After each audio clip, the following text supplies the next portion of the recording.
ನಾಗೇಂದ್ರ ವಿರುದ್ಧ ಪ್ರಾಸಿಕ್ಯೂಷನ್ಗೆ ಸಿಬಿಐ ಪತ್ರ ವಿಚಾರಕ್ಕೆ ಸಂಬಂಧಪಟ್ಟಂತೆ ಕಲಬುರಗಿಯಲ್ಲಿ ಯತೀಂದ್ರ ಸಿದ್ದರಾಮಯ್ಯ ಪ್ರತಿಕ್ರಿಯೆಯನ್ನು ಕೊಟ್ಟಿದ್ದಾರೆ.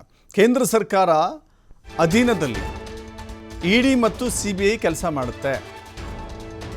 ನಾಗೇಂದ್ರ ವಿರುದ್ಧ ಸಿಬಿಐ ಪ್ರಾಸಿಕ್ಯೂಷನ್ ವಿಚಾರಕ್ಕೆ ಸಂಬಂಧಪಟ್ಟಂತೆ ಪತ್ರ ಬರೆದಿರುವ ವಿಚಾರ ಇದೆಯಲ್ಲ, ಆ ವಿಚಾರ ಕೇಂದ್ರ ಸರ್ಕಾರದ ಅಧೀನದಲ್ಲಿ ಜಾರಿ ನಿರ್ದೇಶನಾಲಯ ಮತ್ತು ಸಿಬಿಐ ಕೆಲಸ ಮಾಡುತ್ತೆ.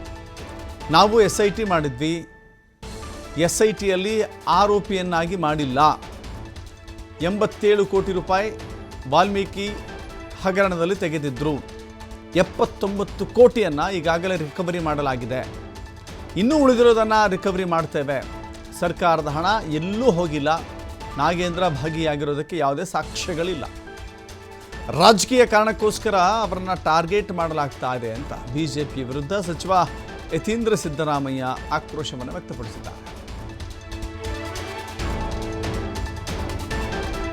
ಸಿಬಿಐ ಪತ್ರ ಬರೆದಿದ್ದಾರೆ. ಈಗ ಇಡಿ ಸಿಬಿಐ ಅವರೆಲ್ಲ ಕೂಡ ಕೇಂದ್ರ ಸರ್ಕಾರದ ಕೈಗೊಂಬೆಗಳ ಥರ ಅವರು ಕೆಲಸ ಮಾಡ್ತಿದ್ದಾರೆ.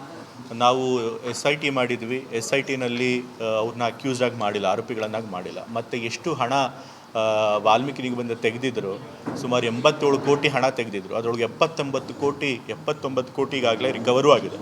ಇನ್ನು ಮಿಕ್ಕಿದ್ದು ಬೇರೆ ಬೇರೆ ಆಸೆಟ್ಸಲ್ಲಿದೆ, ಕಾರು ಗೀರು ತೊಗೊಂಡಿದ್ದಾರೆ. ಸೊ ಅದನ್ನು ರಿಕವರ್ ಮಾಡ್ತೀವಿ. ಸೊ ಹಣ ಎಲ್ಲಿಗೂ ಹೋಗಿಲ್ಲ.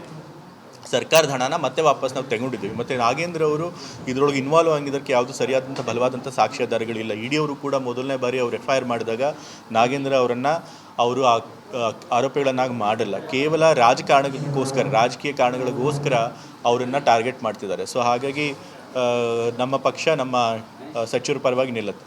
ಈ ಆಪೋಸಿಷನ್ ಅವ್ರಿಗೆ ಹಾಗೇನೆ ಹುರುಳಿಲ್ದೇ ಇರೋಂಥ ಆರೋಪ ಮಾಡಿರ್ತಾರೆ. ಫಸ್ಟು ಸಾಕ್ಷ್ಯಾಧಾರ ಕೂಡಲೇ ಆ ಥರ ಮಾಡಿದ್ಕೆ. ಹಾಗಾದರೆ ಯತ್ನಾಳ್ ಅವ್ರು ಹೇಳಿದ್ರಲ್ಲ, ಇವರು CMಗೆ 2,500 ಕೋಟಿ ಇಸ್ಕೊಳ್ತಾರೆ ಅಂತೇಳಿ. ಹಾಗಾದರೆ ಅದು ನಿಜನಾಗಾರೆ? ಸಿಬಿಐ ಪತ್ರ ಬರೆದಿದ್ದಾರೆ. ಈಗ ಇಡಿ ಸಿಬಿಐ ಅವರೆಲ್ಲ ಕೂಡ ಕೇಂದ್ರ ಸರ್ಕಾರದ ಕೈಗೊಂಬೆಗಳ ಥರ ಅವರು ಕೆಲಸ ಮಾಡ್ತಿದ್ದಾರೆ.